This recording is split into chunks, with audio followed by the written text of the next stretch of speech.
प्यारे बच्चों, सुप्रभात। आज हम कैदी और कोकिला पढ़ेंगे। इसका थोड़ा सा हिस्सा रह गया है जो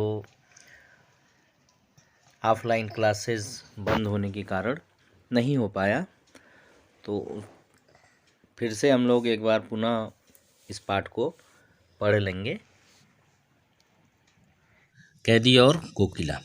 क्या गाती हो, क्यों रह रह जाती हो? कोकिल, बोलो तो क्या लाती हो? संदेशा किसका है? कोकिल, बोलो तो।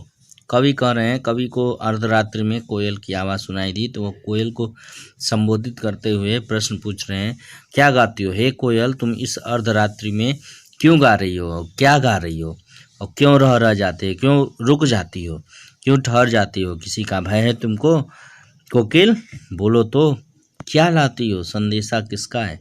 और अपने आवाज़ के माध्यम से तुम क्या लाती हो? किसका संदेशा लेकर आती हो? हे कोकिल, हे कोयल, बोलो तो। ऊंची काली दीवारों के घेरे में, डाकू चोरों बटमारों के डेरे में, जीने को देते नहीं पेट भर खाना, मरने भी देते नहीं तड़प रह जाना। जीवन पर अब दिन रात कड़ा पहरा है, शासन है या तम का प्रभाव गहरा है। हिमकर निराश कर चला रात भी काली, इस समय काले मामई जगी क्यों आली? तो ऊंची काली दीवारों के घेरे में, यह ऊंची ऊंची काली दीवारें हैं। काली दीवारें से तात्पर्य जो यहाँ तामसिकताएँ हैं, अत्याचार है, शोषण है, अनाचार है, वो सब इस काली दीवारों के बीच में हो रहा है। तो इस काली दीवारों के घेरे में, डाकू चोरों बटमारों के डेरे में, जिसमें डाकू हैं, चोर है, बटमार है, सब हैं, जीने को देते नहीं पेट भर खाना। यहाँ ऐसी स्थिति है कि यहाँ पेट भर खाना भी नहीं मिलता, यानी जितना जीने के लिए उपयुक्त खाना है वो भी नहीं मिलता, और ना ही यहाँ हमें मरने देते हैं, केवल तड़पता हुआ छोड़ते हैं। तड़पते रहने में इनको बड़ा आनंद होता है। जीवन पर अब दिन रात कड़ा पहरा है। जीवन पर, हमारे ऊपर नहीं, जीवन पर, कि कहीं यह मर न जाए, इसको केवल तड़पाते रहो। तो जीवन पर रात दिन कड़ा पहरा है। यह शासन है या तम का प्रभाव गहरा है? यह कौन सा शासन है? यह ब्रिटिश शासन के खिलाफ जो है कवि कह रहा है कि यह कौन सा शासन है? यह शासन है तम का प्रभाव है, यानी अंधकार का प्रभाव है, अत्याचार का प्रभाव है, अनाचार का प्रभाव गहरा है। हिमकर निराश कर चला रात भी काली, मतलब चांद जो था वो चला गया और रात भी अब काली है, इस समय काली मामई जगी क्यों आली? अब इस अर्धरात्रि में चांद भी अब चला गया है, वो डूब चुका है, और हमारा जो है निराशा पूरी तरह हावी है हमारे चारों ओर। इस समय कौन सी आशा के कारण तुम हमको जगा रही हो? क्यों हूक पड़ी वेदना बोझ वाली सी? आखिर क्यों चीख पड़ी, और वो भी बोझ वाली सी? आवाज़ में तुम्हारी करुणा झलक रही है, तो कौन सा दुख तुम्हारे ऊपर आ पड़ा कि हूक पड़ी? कोकिल, बोलो तो क्या लूटा?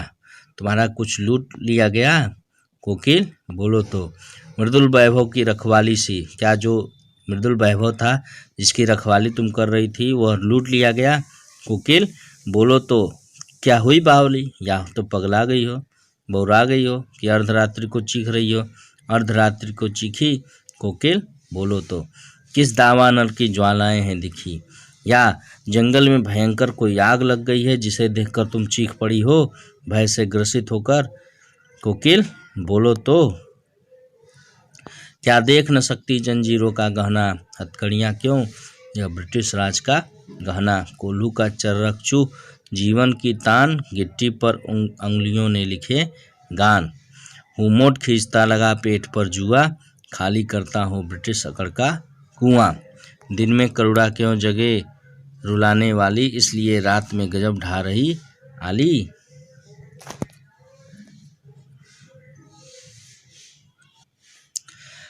क्या देख न सकती जंजीरों का गहना, हथकड़ियाँ क्यों, यह ब्रिटिश राज का गहना। कवि कह रहे हैं कि क्या तुम यह जंजीरों को का गहना देख रही हो? देख नहीं सकती? यह हथकड़ियाँ नहीं है, यह ब्रिटिश राज के द्वारा हमारे लिए गहना है। यह ब्रिटिश राज के द्वारा हमारे लिए उपहार प्रदान किया गया है। हमने जो अपने देश के लिए काम किया है उसके पारितोषिक में हमें यह उपहार प्राप्त हुआ है।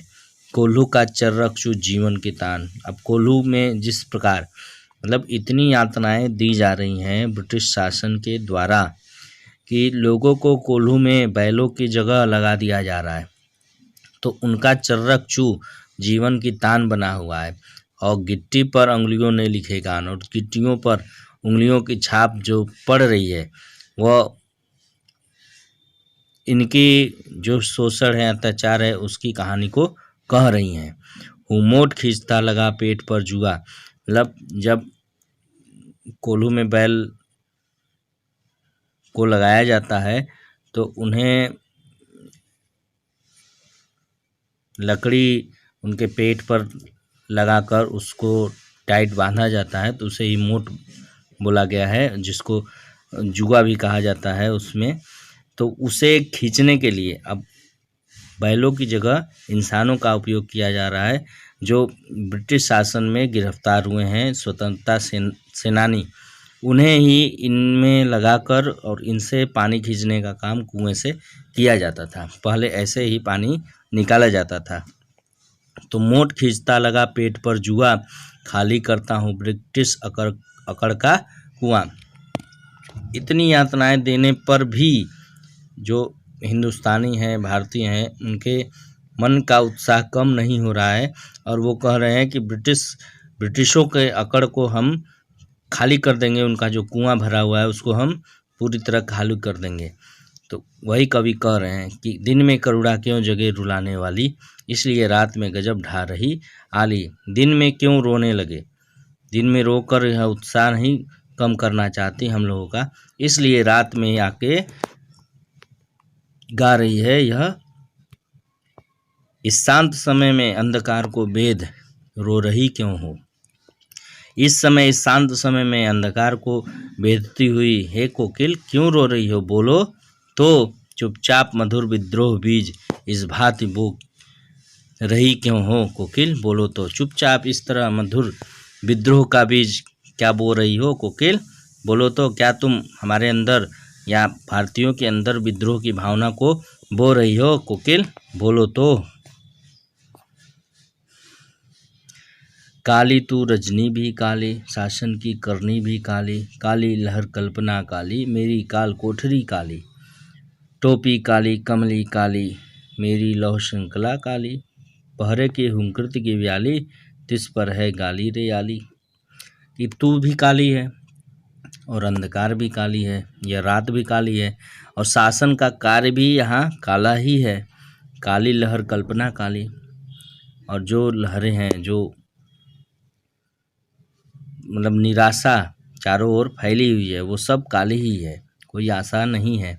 और मेरी यह कोठरी भी कैसी है, एकदम काल कोठरी जो है वो भी काली है।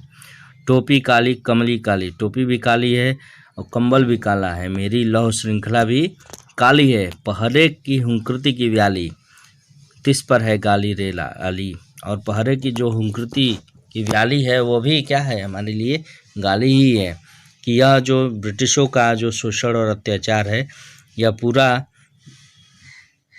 इस समय की पराकाष्ठा पर पहुंच चुका है, अब इसका अंत होना निश्चित है। यानी ब्रिटिश का शासन समाप्त होना बहुत ही आवश्यक है। कवि उस समय की स्थिति के बारे में वर्णन कर रहे हैं जहां चारों ओर अंधकार ही है, अनाचार ही है, अत्याचार ही फैला हुआ है। इस काले संकट सागर पर मरने को मदमाती कोकिल, बोलो तो। कह रहे हैं कि इस काले संकट सागर में, संकट रूपी सागर पर तुम मरने को क्यों मदमाती हो रही है कोकिल, बोलो तो। हमके अपने चमकीले गीतों को क्यों कर हो तैराती, और अपने इस चमकीले गीतों को क्यों हमारे तरफ फेंकती हो, हमारे तरफ तैराती हो कोकिल, बोलो तो। तुम्हें मिली हरियाली डाली, मुझे नसीब कोठरी काली, तुम्हें तो हरियाली डाली मिली है, फिर तुम क्यों रो रही हो कोकिल, बोलो तो। हमारे नसीब में तो यह काली कोठरी ही आई है। तेरा न भर में संचार, तुम पूरे आसमान में विचरण कर सकती हो, और लेकिन मेरा यह 10 फुट का ही संसार है। तेरे गीत कहावे वाह, और तुम जो गाती हो उसके लिए लोग वाह वाह करते हैं, और मेरा रोना भी, अगर मैं रोऊं भी तो तकलीफ में भी हूँ, तो वह भी मेरे लिए गुनाह हो, उस पर भी 4 दंड आकर मुझे रसीद किए जाते हैं। देख विषमता तेरी मेरी बजा रही तिस पर रणभेरी। क्या यह अंतर देखकर, यह विषमता देखकर, यह भिन्नता देखकर तुम रणभेरी बजा रही हो कि उठो जागो और इन अत्याचारों के खिलाफ खड़े हो जाओ? कोकिल बोलो तो। इस हुंकृति पर अपनी कृति से और कहो क्या कर दूं? इस हुंकृति पर, इस हुंकार पर हे कोकिल बोलो, मैं अपनी रचना से और क्या कर दूं? कोकिल बोलो तो। मोहन के व्रत पर प्राणों का आसव किसमें भर दूं? कोकिल बोलो तो। और मोहन, मोहन कौन? मोहनदास करमचंद गांधी, जिन्होंने बीड़ा उठाया इस देश को स्वतंत्र कराने का।